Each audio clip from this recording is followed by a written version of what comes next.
उत्तरकाशी से सबसे पहले आपको बड़ी खबर बताते हैं। उत्तराखंड एक्सप्रेस देख रहे हैं आप और मैं हूं शीनम शर्मा। उत्तरकाशी से खबर यह है कि यहां पर सड़क हादसे में 2 युवकों की मौत हो गई है। बड़ेथी के पास स्कूटी को अज्ञात गाड़ी ने टक्कर मार दी और 2 युवकों की मौके पर ही मौत हो गई। तो बड़ेथी के पास यह हादसा हुआ है। बड़ी खबर इस वक्त आपको बता रहे हैं, गंगोत्री हाईवे पर यह हादसा हुआ। उत्तरकाशी की खबर, सड़क हादसे में 2 युवकों की मौत हो गई।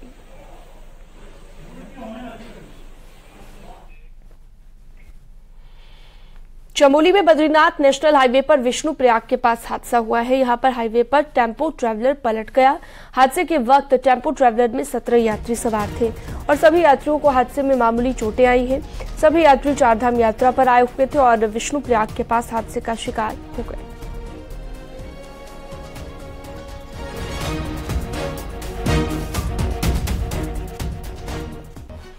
देहरादून के डीएवी कॉलेज की दीवार गिरने से चकराता की 22 साल की सुष्मिता तोमर की मौत के मामले में शनिवार को भी छात्रों का प्रदर्शन जारी रहा।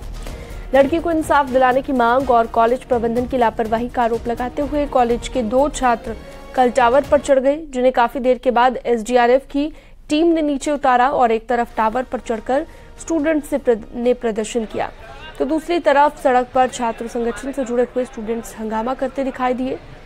हालांकि इस मामले में डालनवाला थाने में कॉलेज प्रबंधन के खिलाफ मुकदमा दर्ज हो चुका है। आपको बता दें कि एक लड़की अपने भाई के साथ जा रही थी, तभी कॉलेज की दीवार गिरकर उसकी मौत हो गई थी।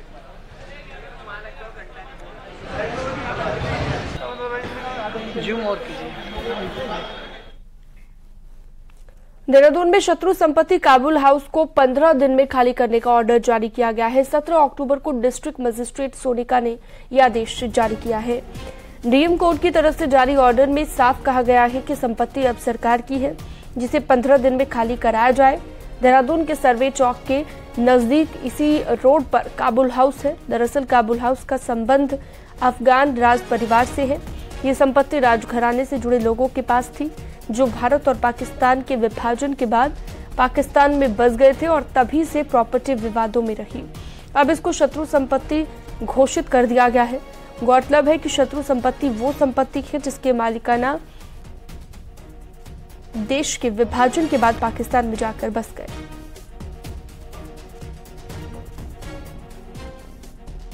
मैं तो सन 50 से रह रहा हूँ, 50 से। अच्छा, तो आप लोगों ने भी कोई वाद दायर किया? हमने वाद दायर किया। पहले हमारा लखनऊ में वाद चला, इलाहाबाद बैंक जब यूपी था, फिर नैनीताल आया, फिर यहाँ आया, पर ये कहीं पर कागजों में शत्रु संपत्ति साबित नहीं हुई। देहरादून में शनिवार को बीजेपी और आरएसएस पदाधिकारियों की बैठक हुई। बीजेपी और संघ समन्वयक अरुण कुमार ने ये मीटिंग ली, जिसमें लोकसभा चुनाव से लेकर दायित्व बंटवारे को लेकर मंथन किया गया।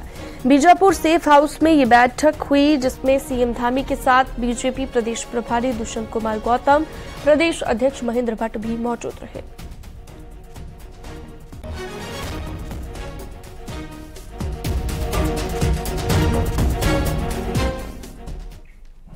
मुख्यमंत्री पुष्कर सिंह धामी ने कल औद्योगिक विकास योजना के तहत स्थापित उद्योगों को भारत सरकार की मिली धनराशि का डिजिटल ट्रांसफर किया है, जिसमें 90 करोड़ रुपए लाभार्थियों के बैंक खातों में डाले गए। औद्योगिक विकास योजना 2017 के तहत हिमालयी राज्यों में उत्तराखंड और हिमाचल प्रदेश में औद्योगिकरण को बढ़ावा देने के लिए 5 करोड़ रुपए तक की सब्सिडी दी जाती है। वहीं राज्य को सहयोग देने के लिए सीएम पुष्कर सिंह धामी ने प्रधानमंत्री नरेंद्र मोदी और केंद्रीय मंत्री पीयूष गोयल का भी आभार जताया।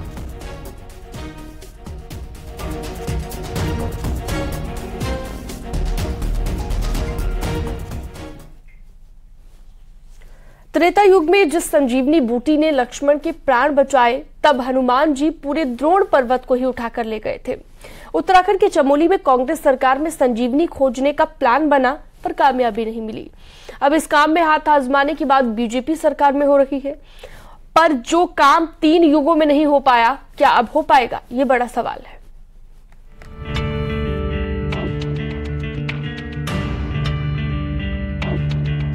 रामायण में लक्ष्मण को प्राण घातक बाढ़ लगा, तो प्राण बचाने का काम राम भक्त हनुमान ने संजीवनी बूटी लाकर किया। हिमालय के नजदीक द्रोणागिरी पर्वत से संजीवनी बूटी लाने की बात आज भी रामायण में होती है। उत्तराखंड में संजीवनी बूटी को खोजने की बात कांग्रेस सरकार में हुई और अब बात आगे नहीं बढ़ी, पर अब इसी लाइन पर काम करने की बात बीजेपी सरकार में हो रही है। धर्मगुरु और सरकार में मंत्री सतपाल महाराज ने यही बात की है। हरिद्वार के प्रेमनगर आश्रम आयुर्वेद से जुड़े एक प्रोग्राम में सतपाल महाराज ने कहा है कि अगर संजीवनी बूटी का पता लगाया जाए तो देश और दुनिया को बड़ा फायदा होगा। हमारे उत्तराखंड के अंदर संजीवनी बूटी यही होती है। लक्ष्मण जी जब मूर्छित हुए तो हनुमान जी को यही काम सौंपा गया और उत्तराखंड से संजीवनी ले। आज उस संजीवनी का हम लोग निश्चित रूप में उसका पता लगाएं तो देश और दुनिया को बहुत फायदा हो सकता है। संजीवनी बूटी को रामायण में एक औषधि बताया गया है, तो क्यों ना इसे उत्तराखंड सरकार खोजे। इस प्लान पर बात पिछले कांग्रेस सरकार में आयुष मंत्री सुरेंद्र सिंह नेगी ने की। उनके मुताबिक मीटिंग भी हुई, प्लान भी बना, पर केंद्र की बीजेपी सरकार ने संजीवनी बूटी की खोज में सहयोग नहीं किया। इसलिए अब बीजेपी के मंत्री खोजने की बात कर रहे हैं, तो ये अच्छा कदम है। इसके लिए हम लोगों ने एक अधिकारियों की बैठक कराते हुए इसमें 2-3 बैठकें भी कर ली थी। एक प्रोजेक्ट भी बनाया था। प्रोजेक्ट को जो है केंद्र सरकार के भेजा था, लेकिन उसको वहां पर उसको अमली जामा नहीं पहना पाए। तो ये अच्छा कदम है इसको, लेकिन ये सिर्फ पेपरों तक न रहे, इसको अमली जामा पहनाया जाए तो मैं समझता हूँ इससे पूरे के पूरे उत्तराखंड की आर्थिकी अपने आप जो है मैं समझ सर्वोच्च स्तर पर पहुंच जाएगी। उत्तराखंड में आयुर्वेद का खजाना है और लक्ष्मण के प्राण बचाने वाली संजीवनी उत्तराखंड में ही मिली थी। इस बात पर कांग्रेस और बीजेपी की सोच एक है, लेकिन अब सवाल है कि संजीवनी खोजने का जो काम कांग्रेस सरकार में नहीं हो पाया, क्या बीजेपी अपने मंत्री और धर्मगुरु सतपाल महाराज की बात पर संजीवनी खोजने का अभियान शुरू करेगी।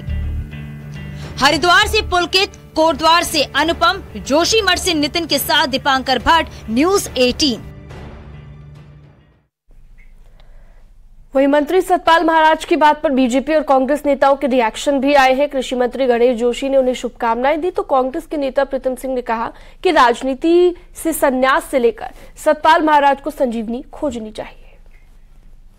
लक्ष्मण जी को शक्ति लगी थी तो संजीवनी बूटी यहाँ से गई थी और निश्चित ही महाराज जी काम कर रहे हैं तो अच्छा प्रयास है। मैं कहूँ कि महाराज जी को शुभकामनाएं देता हूँ, बधाई देता हूँ। जल्दी से जल्दी संजीवनी खोजें। हमेशा जब हम पर्यटन की बात करते हैं तो सर्किट की बात करते हैं। हम कहते हैं कि लोक निर्माण विभाग में सड़कें बननी चाहिए तो दूसरी इतर बात करते हैं। सिंचाई विभाग की बात करते हैं तो इतर बात करते हैं। अब संजीवनी ढूंढने चले हैं तो महाराज जी राजनीति से संन्यास लें और संजीवनी ढूंढे और फिर देश और विदेश में उसको वितरित करने का काम करें। वो हम पूर्व मुख्यमंत्री त्रिवेंद्र सिंह रावत चकराता विधानसभा के दौरे पर रहे, जहां पर क्षेत्र के लोगों ने उनका जोरदार स्वागत किया। पूर्व सीएम ने जौनसार बावर की समस्या को भी प्राथमिकता से सुना। वहीं लोकसभा चुनाव 2024 को लेकर भी बीजेपी कार्यकर्ताओं से चर्चा की। वहीं त्रिवेंद्र सिंह रावत ने जौनसार बावर में बने अस्पताल, स्कूल पर भी जोर देने की बात कही है। शिक्षा है, वही मूल है विकास का आधार। अगर कुछ है शिक्षा है, क्योंकि शिक्षा से जागरूकता आती है और जितनी जागरूक जनता होगी उतने ही डेवलपमेंट के काम वहाँ पर ज़्यादा अच्छी तरह से बेहतर तरीके से होंगे। उधर वो हम उससे मैं भी महसूस करता हूँ कि उस पर काफी फोकस करेंगे। पौड़ी जिले का शिक्षा विभाग भले ही शिक्षा व्यवस्था को सुधारने के लाख दावे करता आया हो, लेकिन हालात ठीक इसके उलट है। यहाँ पर नैनीडांडा में हल्दुखाल का राजकीय प्राथमिक स्कूल और संकुल संस्थान केंद्र दोनों ही जीर्ण हालत में है, लेकिन 7 साल बीत जाने के बाद भी शिक्षा विभाग ने जर्जर भवनों की हालत सुधारने की कभी जहमत नहीं उठाई। आलम यह है कि जीर्ण शीर्ण छत के नीचे ही नौनिहाल जान हथेली में रखकर पढ़ने को मजबूर है, जबकि कई बार शिक्षा विभाग को जर्जर स्कूलों के बारे में बताया गया, लेकिन उसके बाद भी स्कूल ठीक नहीं हुए। स्कूल और संकुल केंद्र की दीवार इतनी खोखली हो चुकी है कि कभी भी कोई बड़ा हादसा हो सकता है।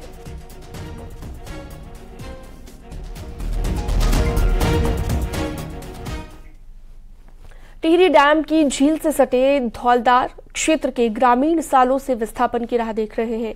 6 से ज्यादा गांव का विस्थापन होना है जो अभी तक नहीं हो पाया है।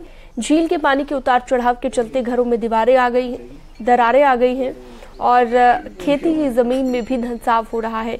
वहीं पुनर्वास विभाग द्वारा कई बार एक्सपर्ट कमेटी से गांव का सर्वे करवाया जा चुका है और कमेटी अपने रिपोर्ट में गांव के विस्थापन की भी बात कह चुकी है, लेकिन विस्थापन की फाइल आगे नहीं बढ़ पाई। अभी थौलदार के बहुत सारे ऐसे गाँव हैं जिनका विस्थापन नहीं है, वहाँ पे पानी का भू रिसाव बहुत ज़्यादा हो रहा है। तो कहीं ना कहीं सरकार को ध्यान देने की जरूरत है कि जल्द से जल्द इन गाँवों का भी विस्थापन किया जाए। देखिए, जो भी विस्थापन के विशेष प्रकरण हैं उसमें हम लोग लगातार जन सुनवाई कर रहे हैं। जहाँ जहाँ सर्वे करने की आवश्यकता है वहाँ पर हम थर्ड पार्टी सर्वे भी करा रहे हैं और लोगों की जो भी ग्रीवांसेस हैं उसको जो हमारी नियमावली है विस्थापन की उसके अनुसार कार्य कर रहे हैं। साथ ही जहाँ जहाँ धनराशि कोलेटरल डैमेज की वितरित की जानी उसको भी हम लोग तीव्र गति से वितरण करा रहे हैं। कोटद्वार नगर निगम अब निगम क्षेत्र में कॉमर्शियल टैक्स वसूलने जा रहा है। निगम की ओर से व्यावसायिक प्रतिष्ठानों को टैक्स जमा करने के नोटिस भेजे जा रहे हैं। हालांकि सरकार की ओर से नए नगर निगम के रूप में विकसित हुए कोटद्वार नगर निगम में 10 सालों तक किसी तरह का टैक्स न लगाए जाने की घोषणा की गई थी, लेकिन 5 साल बीत जाने के बाद ही अब व्यापारियों से कॉमर्शियल टैक्स लगाए जाने की तैयारी की जा चुकी है। मामले में नगर आयुक्त का कहना है कि टैक्स में छूट सिर्फ आवासीय भवनों को दी गई है, जबकि दुकानों, स्कूलों और व्यावसायिक प्रतिष्ठानों को इसमें छूट नहीं मिलेगी।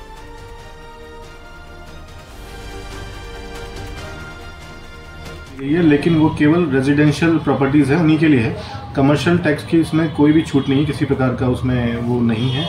और इसीलिए आज सभी संबंधित जो विभाग हैं उनसे भी बैठक की गई। इसमें PWD, सिंचाई विभाग, पर्यटन विभाग, शिक्षा विभाग, इरिगेशन, ये सभी यहाँ पर थे और जल संस्थान भी था इसमें।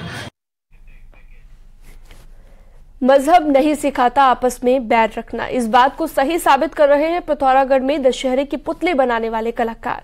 यहाँ पर सालों से हिंदू मुस्लिम एक साथ मिलकर दशहरे के पुतले बनाते आ रहे हैं और मजहबी एकता का संदेश दे रहे हैं।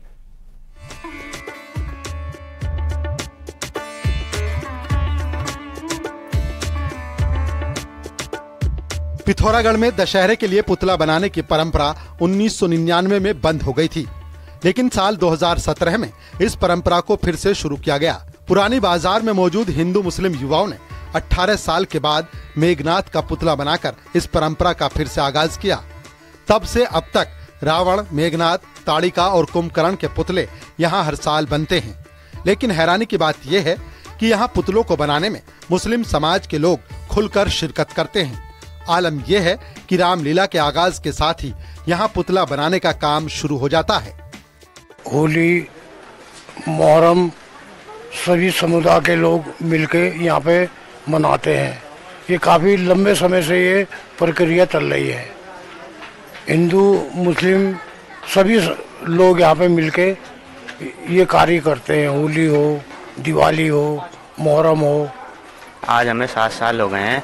पहले हमारे बुजुर्ग लोग बनाते थे, आज हम ये सब बनाते हुए आ रहे हैं। युवा पीढ़ी, युवा में से हम सब में से मिलके बहुत काफ़ी उत्साह होता है, काफ़ी उत्सव का माहौल बने रहता है यहाँ। इसके साथ साथ ही हमें काफ़ी कुछ सीखने को मिलता है अपने बड़े लोगों से। पुतला बनाने में जुटे कलाकार हिंदू मुस्लिम एकता का परिचय तो देते ही हैं, साथ ही ये संदेश देने का काम भी करते हैं कि सभी धर्मों का सम्मान किया जाना चाहिए। पुरानी बाजार में रामलीला ही नहीं बल्कि होली में भी हिंदू मुस्लिम एकता की झलक देखने को मिलती है।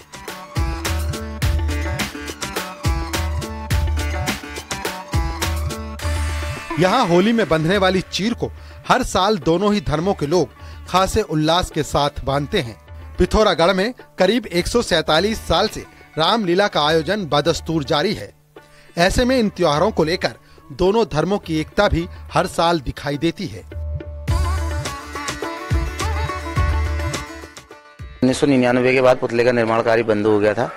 उसके बाद पुरानी बाजार के युवाओं ने जो है दोबारा से ठानी और 2017 में इस पुतले का निर्माण करना शुरू किया, जिसमें हमने सर्वप्रथम जो है पुरानी बाजार से एक मेघनाथ का पुतला बनाना शुरू किया था। फिर उसके 2-3 वर्ष बाद हमने कुंभकर्ण का पुतला बनाना शुरू किया। फिर 2022 में हमने ताड़िका का भी पुतला बनाया। असल में देखा जाए तो धर्म का अर्थ ही है धारण करना, और ये बात पिथौरागढ़ के लोग अच्छी तरह समझते हैं।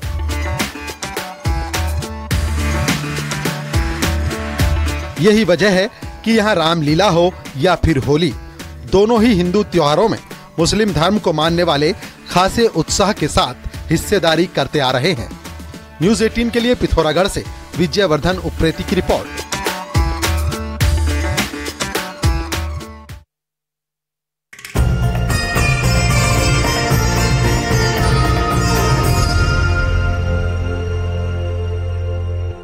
आज नवरात्र का 8वां दिन यानी कि महाअष्टमी है। महाअष्टमी को मां महागौरी की पूजा होती है, इसे दुर्गाष्टमी भी कहते हैं। और मान्यता ये है कि नवरात्र में अगर 9 दिनों तक आप व्रत ना कर पाए हो तो अष्टमी और नवमी के दिन व्रत रखकर देवी की उपासना करने से पूरे 9 दिन की पूजा का फल आपको मिलता है। इस दिन लोग कुल देवी की पूजा भी करते हैं और कन्या पूजन भी करते हैं। ज्योतिष में मां महागौरी का संबंध शुक्र ग्रह से है। इनकी आराधना करने से वैवाहिक जीवन में सुख शांति आती है।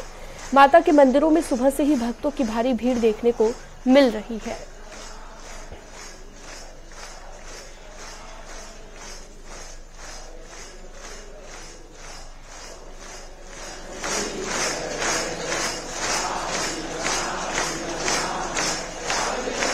और चलिए अब आपको सीधा ले चलते हैं बागेश्वर। सुष्मिता थापा हमारे साथ जुड़ चुकी है लाइव। और सुष्मिता, कौन से मंदिर में इस वक्त आप मौजूद हैं, क्या मान्यता है यहाँ की, और साथ ही दिखाइएगा मंदिर में किस तरह की रौनक है आज महाअष्टमी के दिन। जी, आज महाअष्टमी का दिन है और महागौरी की विशेष पूजा आज होती है। इसी बीच अभी हम बागेश्वर के कांडा क्षेत्र के कालिका मंदिर में है। जो कालिका मंदिर है, जो कालिका महापुराण है, उनमें से 5 कालिका मंदिरों का जो उल्लेख किया गया है, उनमें से एक ये मंदिर है। उस वक्त हम अभी यहाँ पे उपस्थित है, तो आप देख सकते हैं कि लोग सुबह से ही पूजा अर्चना यहाँ पे कर रहे हैं। और आज महाअष्टमी होने के साथ ही विशेष पूजा यहाँ पे की जा रही है। पंडित है और कई प्रधान पुजारी है यहाँ पे लगातार पूजा कर रहे हैं, अर्चना कर रहे हैं। मैया को स्नान के बाद अब यहाँ पे सजाने का काम यहाँ पे चल रहा है। उस तरीके से मैया की जो पूजा अर्चना है यहाँ पे चल रही है। भक्त भी यहाँ पे काफी देर से रुके हुए हैं। जैसे ही उनकी पूजा अर्चना होती है, उसके भक्त के लिए दर्शन के लिए यहाँ पे पहुंचेंगे। और साथ ही कई पंडित हमारे साथ भी हैं और वो बताएंगे किस तरीके से मैया की पूजा होती है, क्या महत्व आज के दिन पूजा पाठ करने का रहता है। जी, किस तरह से पूजा पाठ आज होती है, क्या महत्व रहता है। कांडा के हृदय में विराजमान माँ भगवती आज शक्ति कालिका का मंदिर बहुत प्राचीन है। यहाँ प्रतिवर्ष शारदीय नवरात्र का आयोजन किया जाता है और महाकालिका के 9 स्वरूपों की पूजा की जाती है। तो आज महाअष्टमी का दिन में बहुत बड़ा पर्व है, तो दूर दूर से यहाँ भक्त लोग दिन भर पूजा करने को आते हैं। तो माँ भगवती, माँ कालिका सभी भक्तों की सब मनोकामनाएं पूर्ण करती है। आज के दिन क्या महत्व होता है इस कालिका मंदिर पूजा करने का। तो आदिशक्ति माँ भगवती 9 स्वरूप है, उसमें से जो 8वां स्वरूप ये महागौरी का है। तो यहाँ पर आज महागौरी की पूजा की जाएगी। पहले दिन पहली शक्ति की, दूसरे दिन दूसरी शक्ति की, ऐसे ही 9 शक्ति यहाँ पर पूजा की जाती है।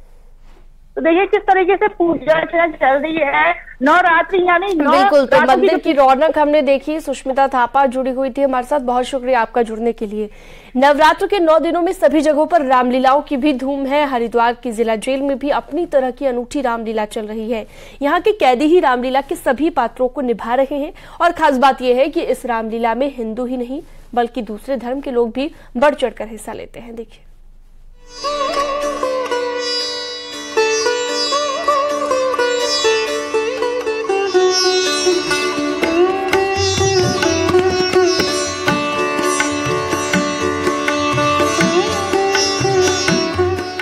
जेल का नाम सुनते ही अक्सर जेल में बंद खूंखार अपराधियों और भय के वातावरण जैसे नजारे आंखों में कौंधते हैं, लेकिन हरिद्वार जिला कारागार का नजारा इन दिनों बिल्कुल जुदा है। नवरात्र के पावन दिनों में जेल में ही रामलीला चल रही है। यहाँ जेल के कैदी ही राम, लक्ष्मण, सीता समेत रामलीला के अन्य सभी पात्रों को बखूबी न सिर्फ निभा रहे हैं बल्कि उससे प्रेरणा भी ले रहे हैं।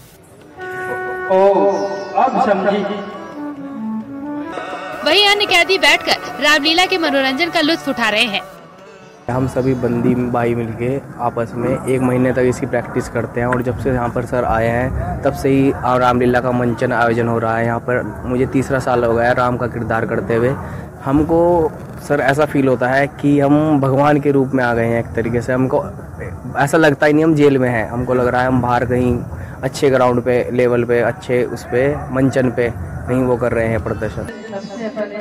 जेल के नेगेटिव माहौल को आध्यात्मिकता से पॉजिटिव बनाने के लिए जेल प्रशासन कई धार्मिक आयोजन करता है। भैया लक्ष्मण, पिछले 3 सालों से यहाँ रामलीला भी कराई जा रही है। जेल अधीक्षक के मुताबिक सभी बंदी पूरे उत्साह से बढ़ चढ़ कर रामलीला का मंचन करते हैं। खास बात यह है कि सिर्फ हिंदू ही नहीं बल्कि कुछ मुस्लिम कलाकार भी रामलीला में बढ़ चढ़कर हिस्सा लेते हैं। इसमें जो हमारे कलाकार हैं वो सभी धर्मों के कलाकार हैं, वो हिंदू भी हैं, मुस्लिम भी हैं और ईसाई भी हैं, सिख भी हैं। इनका सामूहिक सहयोग जो है हमें रामलीला के आयोजन में प्राप्त होता है। साधु संत भी मानते हैं कि ये एक अच्छा प्रयास है। जेल में अलग अलग गुनाहों की सजा काट रहे अपराधियों के बीच रामलीला को दर्शाना उनके हृदय परिवर्तन में सहायक होगा और वे भगवान राम के जीवन से प्रेरणा लेंगे। जो आपकी चोरियां करने की वृत्ति है, जो क्राइम जो आपने किया उसको छोड़ दो, अब आप राम बनो, लक्ष्मण बनो, ऐसे उनको वहाँ सिखाया जाता है। रामलीला के पात्र निभाने वाले सभी कैदी 1 महीने तक इसका अभ्यास करते हैं और फिर किसी सधे हुए कलाकार की तरह शानदार अभिनय कर रामलीला के पात्रों को जीवंत करते हैं, जिससे जेल का माहौल भक्ति में उठता है। न्यूज़ 18 के लिए हरिद्वार से पुलकित शुक्ला की रिपोर्ट।